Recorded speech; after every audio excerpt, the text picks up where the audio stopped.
Righto, tell you there champs, and here it is, the new 13-inch MacBook Pro. Specifically, I have the 4 Thunderbolt 3 model with Intel's 10th generation CPU, 16GB of LPDDR4X, super fast at 3733 MHz. You can also get up to 32 gigs now. And it also has Intel's Iris Plus graphics, and that's the big deal, right? Now with Intel's 10th generation Ice Lake CPUs, you get the better graphics. Now there is a 2 Thunderbolt 3 version, which you get the 8th generation CPUs, and you don't get the graphics benefits. But I think this one is the one. And to cut a long story short, this laptop here is the best performing sans GPU Ultrabook going around. It has class-leading performance. I mean, there's no other quad-core Ultrabook that performs as well as this does in compute. 2000 Cinebench score, it's just off the charts, 35 watts. Epic performance in an Ultrabook. It also has class-leading display as well. 16x10, 2560 by 1600, 500 nits, wide color gamut P3. And when it comes to ports, there's no other Ultrabook with 4 Thunderbolt 3s. So it's amazing in that regard. Now all this does come with a price, and these things are expensive. Really just know it's going to be one of the most expensive Ultrabooks you can get. I'll leave the latest prices in the description. The build quality is Apple. It's superb. CNC machined aluminium or aluminum, wherever you're from. Nice dark grey look. Well, you can also get silver if you want as well. The only place where it may look a little bit dated is when you open it up and you look at the screen, you still have those bezels, like compared to say an XPS 2-in-1. That's the 13-inch, and an XPS 13, yeah. You don't have that quad infinity edge display, but you know it's Apple. It's great build quality. It is a quality product. And Apple have been the benchmark when it comes to Ultrabooks or just laptops in general. But if I was going to compare this to every sans GPU Ultrabook with no graphics, it's pretty much top of the pile. You will see later on performance against the Surface Book 3, against the MacBook Pro 16 and other laptops. You'll see it tested with an eGPU and without an eGPU, and the eGPU can make a huge difference. It depends on what you're doing, your mileage may vary, but it can make a massive difference, and it can make it competitive with 15, 16-inch laptops. So you get that bonus too. You can always turbocharge it. And compared to the MacBook Pro 16, it's much less of a commitment here. You know, it's 15.6 millimeters or 0.61 of an inch, 1.4 kilos or 3.1 pounds. I would much rather be carrying this than a 15 or 16 inch. There's no doubt about it. But of course, it's always a compromise. I do love the port situation of having 4 Thunderbolt 3 ports. Of course, there is a 2 Thunderbolt 3 model as well. You can charge it either side. You can connect, multiple displays, eGPUs, 10 gig networking. It's just amazing, and that's why it's better than the Surface Book 3 to me. The Surface Book 3, yeah, it has a GPU, but it doesn't have Thunderbolt. I can't get 10 gig networking. I can always turbocharge this MacBook Pro 13 and get the power to compete with the Surface Book, so we'll see how it stacks up against the Surface Book 3 later.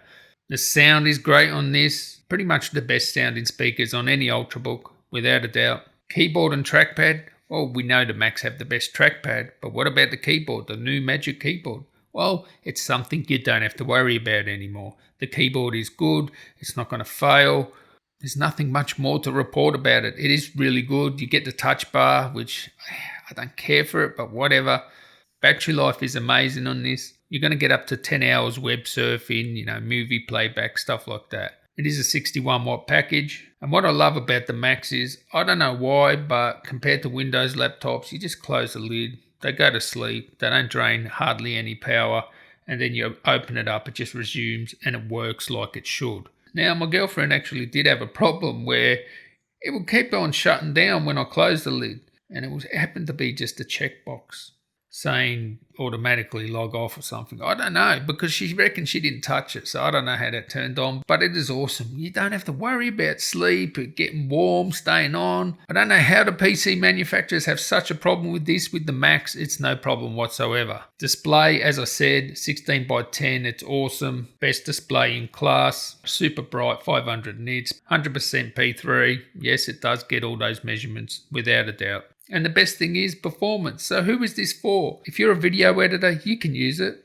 The MacBook Pro 16 is going to be better. Any laptop with the graphics card is going to be better. But I know a lot of people that use MacBook Pro 13 for video editing and they have no issues. But then again, I know some people that reckon it's unusable. A lot of developers use these. I don't know how many MacBook Pro 13s I've sold to developers, coders. I think because I have Apple Care on my products, I think that's why developers end up buying them off me. One bloke was actually going to send it to India, and now you got a good keyboard, so it's good for developers, music production, video editing, as long as it's not too heavy duty. If you're just doing vlog style stuff and just normal YouTube stuff without getting into the, super demanding stuff, it'll get it done. You'll see performance figures later. You can't upgrade anything, so it is what it is. It only has Wi-Fi 5, which is unfortunate, but my understanding is Broadcom do not have a Wi-Fi 6 at the moment, and they actually perform pretty good for Wi-Fi 5, so maybe Apple think that Wi-Fi 6 is giving them no benefits at the moment. There is a Qualcomm Wi-Fi 6 coming out. I doubt Apple will use that. They don't like Qualcomm, so can't upgrade anything. I gotta say, it's a great package. As long as you know its limitations, you're not going to be doing heavy duty, 6K or whatever. You can get it done if you want, but it's not the best experience. Get a 16, 15 inch for that. If you're just doing more vlog style stuff, if you're a coder, developer, it's going to be good.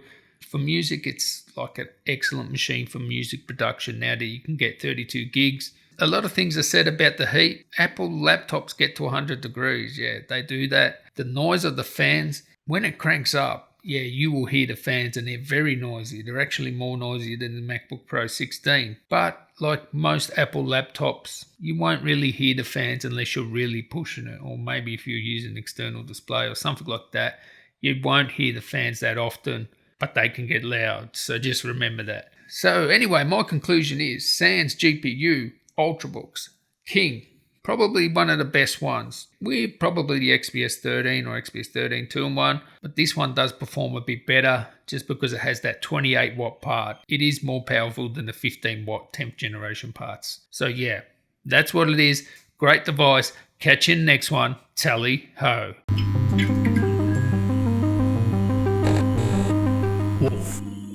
Righto, Tally-ho, champs, and yes, I have been buried in the bunker testing this MacBook Pro 13 to an inch of its life. And in this video, we're going to see how this performs for content creation, how it compares to the MacBook Pro 16, and all the latest and greatest Windows powerhouse 15-inch laptops. Now, you might think that's strange that I'm comparing it to 15-inch laptops, but this is the thing, right? I want to know, can this replace your 15-inch laptop? I'm going to test it with an eGPU as well, without an eGPU. Can Apple's latest Pro machine deliver? Now, in a couple of days, I'll be adding the Surface Book 3 to this comparison as well. So make sure you subscribe to see that. I've got a lot more content coming your way. So if you want to have a look at the specs of the 15-inch laptops, have a look at the screen there. You can see all the specs. Intel's latest, Nvidia's latest, AMD's latest. This is what we do. Now, this MacBook Pro is the 4th Thunderbolt 3 model. So it's not the base model with the 8th generation CPUs. This one comes with the 10th generation i5, 16 gigabytes of RAM. And the big deal about these 10th generation CPUs is really the Iris Plus graphics. We're going to get better graphics, so this should help in content creation. Now, you got to temper your expectations here. This has 4 CPU cores and no graphics card, and will barely use over 40 watts. And I'm going to be comparing it to laptops with 8 CPU cores, RTX graphics cards, Radeon graphics cards in the MacBook Pro 16, and they use double the amount of power and sometimes quadruple the amount of power. But it's all a trade-off, right? What you get with this is portability. But not only that, something that not many people mention is you don't just get the portability of the 13-inch, you get the battery life of a 13-inch when content creating. Because once you light up a GPU on a 15-inch laptop, and I'm just going to say 15-inch laptop, you know I'm including the 16-inch MacBook Pro in this. Once you light up the GPU in the 15-inch laptops, they will just drain batteries so fast. Now, only the MacBook Pro 16 will perform on battery the same as it does off battery. This 13-inch MacBook Pro does as well. It performs just the same speed on battery as it does off. Now, the Windows laptops, you're going to get a nice haircut in the performance when you're on battery. So just think about that. Not only do you get the portability in a 13-inch laptop, you also get more or less around double the amount of battery life if you're like video editing or something like that, because you don't have to light up a GPU. So that's something to consider too, and that can be clutch when you're out there on the go. So anyway, let's get into the comparison. Here I have a Logic project, and it's Billie Eyelashes or Eilish It's her song Ocean Eyes, actually made in Logic. It's a real world project. You can actually download this project from Logic. So that's amazing. You can actually go in there and see how they made this song, and it looks quite simple, but it's actually quite complex when you dig into it. And both these laptops handled this project no problems whatsoever. With all the effects they've put on, no drama handling this full song project. So then I bounced out an AIF and a 320 MP3, and on the MacBook Pro 16 it took 34 seconds, and it took 36 seconds on the MacBook Pro 13. Not much difference there. It's sort of like a single threaded thing, bouncing that track out. But I'm quite amazed the MacBook Pro 13 is only 2 seconds behind the MacBook Pro 16. And that thing goes, nearly to 5 gigahertz. So let's quickly have a look at Lightroom, and this is outputting 75 NEF RAW files to JPEG export. Now this thing blew me away. This really blew me away. The 13-incher with the 10th generation CPUs, Wolf, just smoked the Ryzen in the G14. Yes, that thing has 8 cores. It has a RTX 2060 Max-Q, and the MacBook Pro 13 just smoked it there. And look how close it is to the other laptops, the MacBook Pro 16, Aero 15. It actually beats most of the 6-core 15-inch laptops as well. So why is this happening? This is 100% a CPU test. Doesn't use the GPU, doesn't use Intel HD. It's 100% CPU. How is it doing this? I think it's using AVX. Because if you don't know, the 10th generation Ice Lake CPUs come with AVX 512. Now AVX 512 used to only be in high-end Xeons. You could only get it in workstation class products. Now you get it in an Ultrabook. And the Aero 15 MacBook Pro, they have AVX as well, but they only have 256,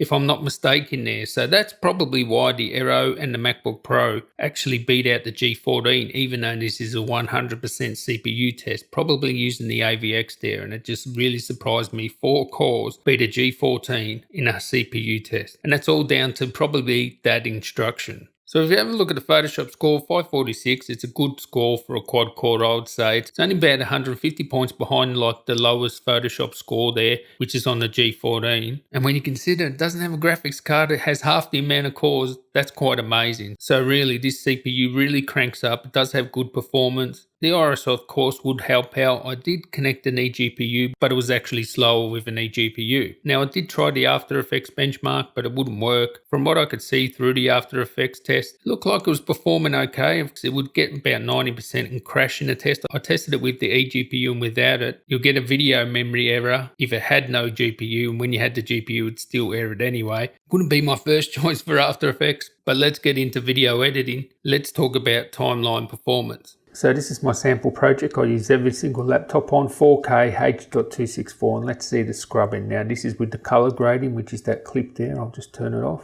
on. So yeah, it's with it applied. So this is 4K content, and the scrubbing, it's not too bad, but it's not butter like the 16-inch, right?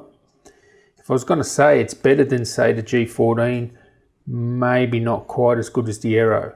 Now that's what you'd expect. It doesn't have a GPU, it has 4 cores versus 8 cores. So let's turn off that color grading and let's see the scrubbing now.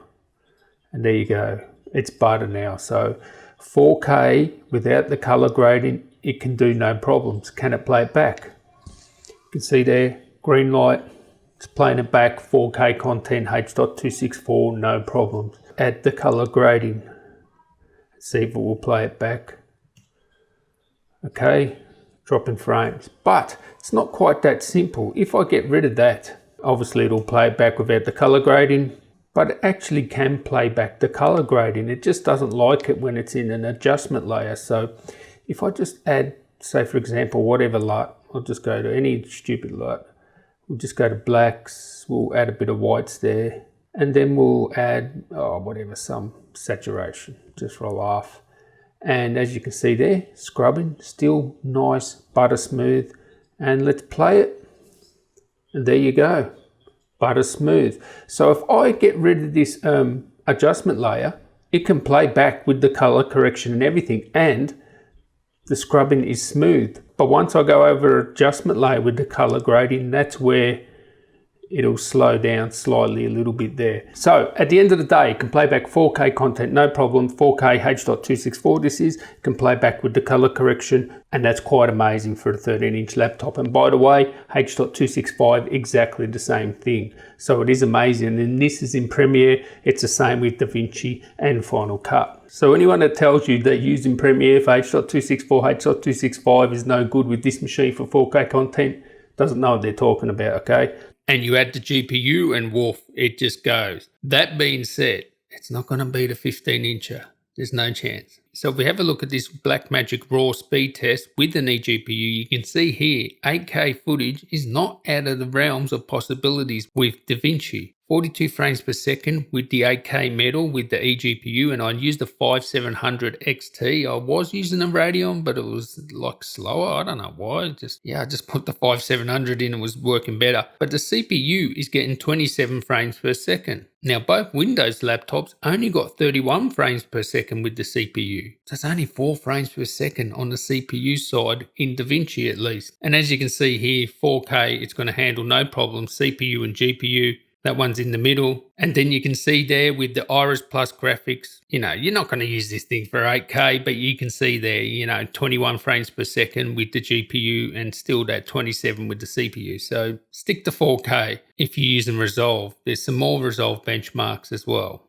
Okay, when it comes to 8K footage, none of these laptops are going to handle red raw 8K footage. It's not going to happen, even the 15-inch bangers. Now, this is mostly a CPU test, so adding the eGPU doesn't really do that much difference. It does in rendering, I'll show you later, but it only dropped just over 400 frames playing the 8K clip. The other Intel-powered 15-inch laptops were dropping over 300 frames, so it's not that bad. It's not like double. And yeah, the Ryzen system on the G14, it's really good for 8K Red Raw. Still drop frames, but it's much less than the other laptops. Now, what do you do in that situation? Of course, you export the ProRes or DNX or Cineform or whatever. And if we have a look here, you can see the long bars. Of course, that's the MacBook Pro 13 without the GPU. But once you add the GPU, the bars get really small. So we'll work from the top. Aero 15 in Premiere Pro, which is PP, is Premiere Pro, 1 minute 15. MacBook Pro 16 in Premiere Pro, 2 minutes 11. MacBook Pro 16 in Final Cut, 1 minute and 8 seconds. Now MacBook Pro 13 in Premiere Pro, 5 minutes and 42. You can see there that's quite a lot longer than the 15-inch laptops. And then if we add an eGPU to the MacBook Pro in Premiere Pro, oh, that's a mouthful. It's 3 minutes and 36. So a bit faster, but still it's lacking the cores because this is mainly a CPU test. It's got 4 cores versus 8. Then we go to the next one, MacBook Pro 13 Final Cut Pro. Have a look at that, 7 minutes and 45. Wow, that's a really long time. But add the GPU and woof, 2 minutes and 24. That's a big jump there. Now that's getting competitive with the 15 inches. It's really not that much slower than the 15-inch laptops now. And at the bottom there, the G14, yeah, it's killing it there with 1 minute and 8 seconds. The moral of the story here with 8K Red Raw is without a GPU, it's going to be over double the amount of time. You would expect that. Add the GPU and yeah, it gets a lot faster and very manageable. Now, I didn't put DaVinci Resolve here because I can't output to 8K because I only have the free version. But I did output to 4K ProRes and it didn't take that much more than a minute. Of course, that was output into 4K, not 8K. Now let's go to 6K HEVC to 4K HEVC. And as you can see here, the long bars are obviously without the eGPU, but have a look at the bars once you add the eGPU. Very similar to the 15-inch laptops, isn't it? And it actually again smokes the Ryzen. This is because the Ryzen doesn't have Intel HD. Now have a look at the bottom at DaVinci Resolve there, the grey bars, with eGPU or even without eGPU. What?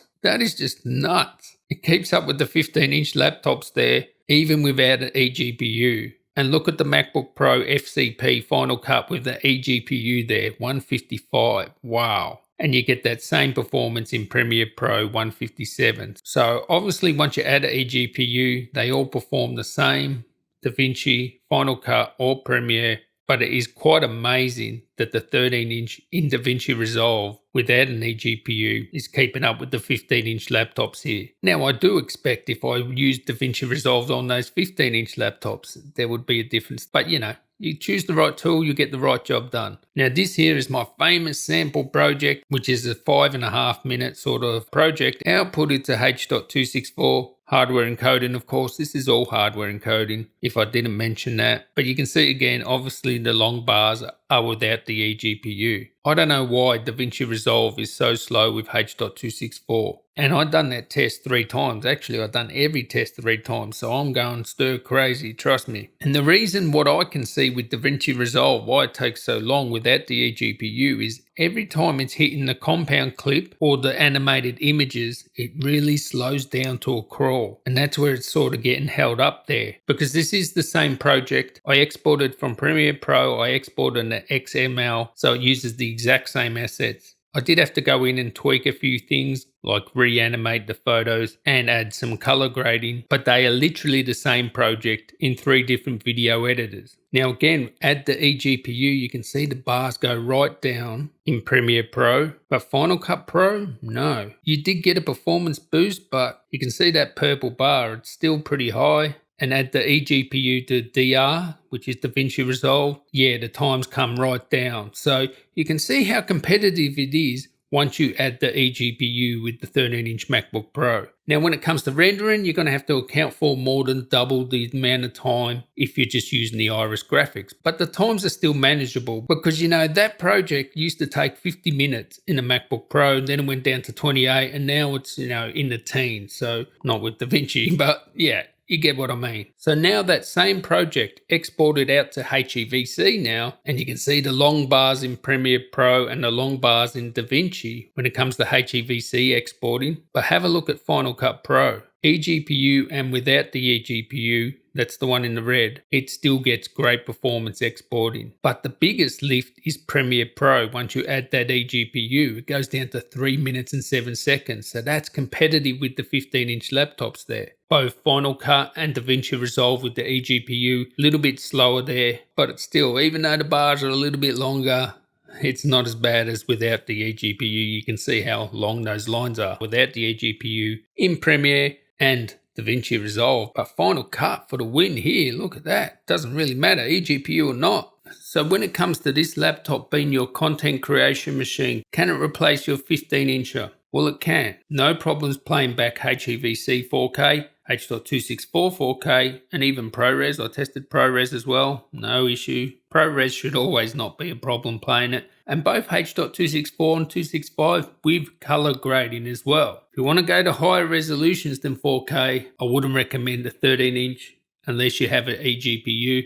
And although you can cut the videos in the video editor no problem at 4K, the render times, they're not as good as the 15 inches. And really in the timeline, the scrubbing's still good on this 13-inch MacBook Pro in any of the video editors. In fact, as good as and sometimes superior to some of the 15-inch Windows laptops due to whatever optimizations, probably metal. The render times are where you're going to notice the difference the most. But the biggest deal to me is the display size. Yeah, when you use a 16-inch display and you go to a 13-inch, it's really noticeable. I could definitely use this as a video editor, and if you're just doing stuff from your phone or your normal consumer camera, you know, just put it in Final Cut, leave rendering in the background on, and your export times will be a few minutes from a 10-minute video, because it will always be rendering in the background when you're not doing stuff, of course. So it's a great little machine. I can't wait to compare it to the Surface later on. Anyway, thank you guys for watching. I'll catch you in the next one. Tally ho.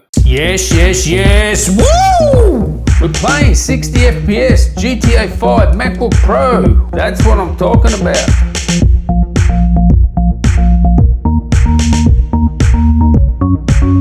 Yes, yes, this is the way we roll, baby. Playing GTA 5 off my MacBook Pro. Oops, I'm sorry about that. Yes, the gaming review of the MacBook Pro 13. We're going to game in Windows, we're going to game in Mac OS. I'm going to hook up an eGPU and we'll see how we go there. So this is the ultimate gaming review of the MacBook Pro 13, the new one. This one here comes with the Ice Lake CPU, so the i5 and 16 gigabytes of RAM. So this is the latest one with the 10th generation CPUs and the Iris Plus graphics, of course. Can you hear the system?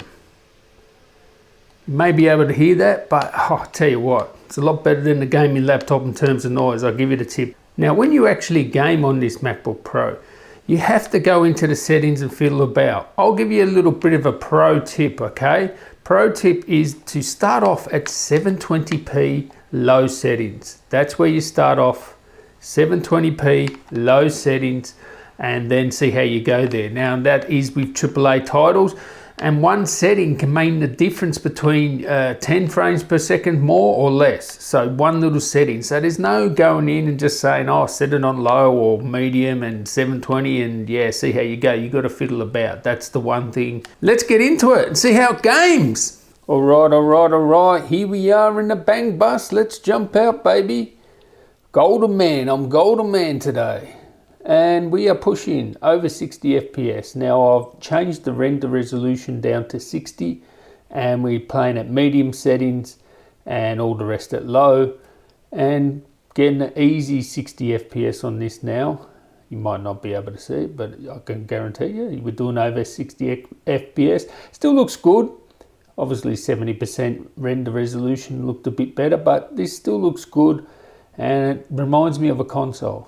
It always does when the resolution's lower, you know, PlayStation 3 or something like that, you know. It's good. It's playable. It's 70 FPS now. And yeah, this resolution is 16 by 10 resolution. It's by 800 or something like that. Yeah, it's pretty good. The noise isn't that bad. The keyboard, a little bit of warmth in it, just around where my finger is there. Oh, I'm going to get shot very quickly. But yeah, Fortnite, definitely playable. No problems there. Let's get into some other games. Right, so we're playing. Whoa. So we're playing now. What do we play? CSGO. That's the one. We're doing 60 FPS. Very playable. It's around 720p. Oh, hello. Oh no, it's hard to play with a trackpad. I'll give you the tip. And, oh, 75 frames. Well, this guy, how bad is he? If he's playing with a mouse, he's going to be the worst player in the world. All right, so anyway, we're doing easily 70 frames, you know, 50 to 70 frames per second. Yeah, CSGO is very playable on this, no problems there. And the sound and heat, yeah, it's fine. Seems fine. 40 FPS there, just depends where you are on the map, I guess. But anyway, CSGO is a go. Okay, now you can see Civilization 6 here. We're playing at 960p, very playable. And the good thing about this is very silent playing this game. So you can imagine, you know, the more mobile games are going to be excellent to play on this because it's going to be quiet. Awesome, I love it. All right, so now we're playing PUBG and I don't think I've ever played PUBG on Iris Plus, so they must have done some work because before it was totally unplayable, and I'm talking about on other laptops I've reviewed. And yes, this is very playable, 720p. Oh, we had a little of a frame dip there, didn't we? We went down to the 30s, 35, something like that. But yeah, we're getting here about 45, and the fans are working on this, I'll tell you.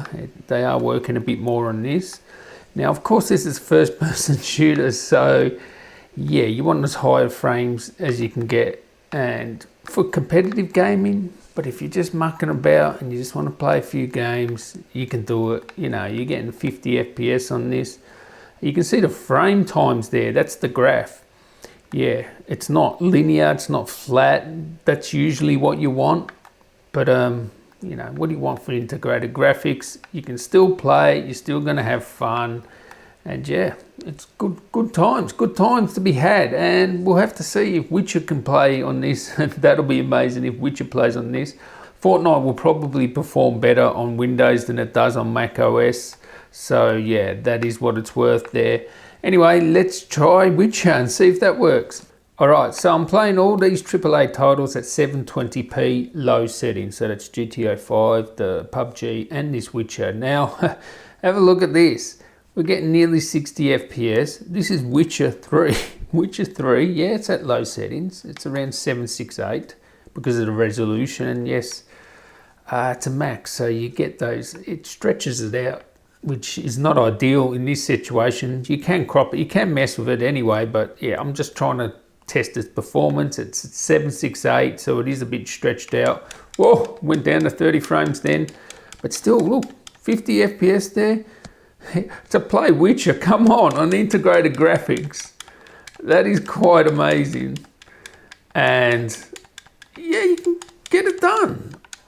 You can get it done. It's like playing a console. It's perfectly fine. It had a frame dip there to about 20 frames, 28 frames per second. Yeah, the 1% lows are going to be like that. Every now and then you're going to get a dip, but this is like really demanding. This is Witcher 3, okay? So GTA 5 was perfectly playable, and I really loved and enjoyed playing GTA 5, and every time I play that game I get lost and I stop like benchmarking. I just keep on playing, just mucking about and that. But yeah, look, integrated graphics, I'm getting nearly 60 FPS. Come on, what more do you want? MacBook Pro for the win here. Iris Plus, oh, look at that dip. Oh, that wasn't for the win. I talked too soon there. But yeah, it's probably a fan curve thing there. I didn't notice any of these dips because you can't hear the fans, by the way. Listen. Yeah, I never noticed any of those sharp dips. Those really, you know, that dip that you just saw then. I didn't see any of those in any of the other AAA titles. So, yeah. What do you want? You can game on it. It's good. Oh, yes. Yes, yes, yes. Woo! We're playing 60 FPS, GTA 5, MacBook Pro. Woohoo! That's what I'm talking about. Let's get in there. Let's see. Now, yeah, you can hear the fans probably, can you? Actually, quite low at the moment. What temperature we got? We got a temperature of 80, 80 degrees. Yeah, that's fine. Doing about 50 FPS, 45, 50. Whoa, whoa, whoa, whoa, Nelly. And yeah, I've said it before and I'll say it again. It's 60 FPS now, actually. It's like playing a console, like a PS3 or something like that. Maybe in between a PS3 and a PS4 or something like that. Yeah, it's pretty cool that you can play it on, you know, a MacBook Pro. It doesn't have a graphics card, but you can still get an enjoyable game. The enjoyment's here. It's good gaming. It doesn't have to be the best graphics in the world, going 100 frames per second. I'm having fun playing this, and you're going to have fun playing this if you get a MacBook Pro. It just shows you how good the Iris Plus graphics are in this. So yeah, enjoyable gaming. Actually has 1.5 gigabytes of memory, so that is what it is. And we're still getting 60. It depends on the traffic areas. When you go to traffic areas, the FPS always drops. And yeah, what, 54, 55 frames per second. Good enjoyable gaming. And the fans, listen. It's not that loud, man. You compare that to a gaming laptop. Oh God, my ears are ringing all the time. Like seriously, you know, gaming laptops, they're great. The power you get in the laptop is just amazing these days. But yeah, they're so loud, your ears ring. And I know you got headphones on, but still, you can still hear it.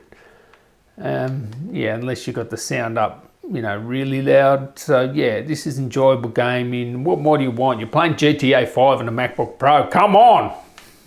It doesn't get any better than that. Portable. Yeah, it's good. When I get high on speed. All right, so we kick-started the heart here. And yes, we can see here we are playing at the native resolution now. So by 1600p, high textures now. High textures, we're getting around 40 FPS. And look, it looks beautiful because it's full resolution here. It's not 1080p or whatever. It's the full native resolution. It's higher resolution, higher than 1080p. This is with the eGPU.